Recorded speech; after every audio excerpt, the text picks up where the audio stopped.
இயேசு கிறிஸ்துவின் நாமத்துக்கு மகிமை உண்டாகட்டும். உங்களுடைய வாழ்க்கையிலும் சரி, என்னுடைய வாழ்க்கையிலும் சரி, திடீர்னு வரக்கூடிய ஒண்ணுன்னு சொன்னா அது கவலை மட்டும்தான். சிலர் வரக்கூடிய கவலையை ஏற்றுக்கொள்ளுகிறார்கள், சிலர் வரக்கூடிய கவலையை உதறி தள்ளுகிறார்கள். கவலை என்பது வந்து போகக்கூடிய ஒன்று, அது மனிதனுக்கு சொந்தமானது அல்ல. கவலைப்படுகிறதுனால் ஒன்றும் நடக்க போவதும் இல்லை. நான் வேதத்திலிருந்து ஒரு வார்த்தை காண்பிக்கின்றேன்.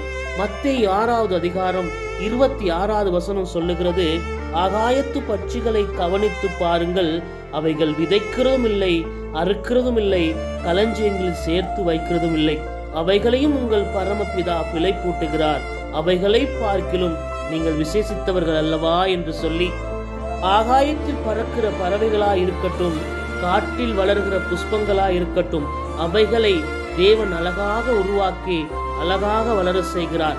அவைகளை பார்க்கிலும் விசேஷித விதமாய் உருவாக்கப்பட்ட என்னையும் உங்களையும் ஆண்டவர் அந்தரத்தில் விட்டுருவாரா?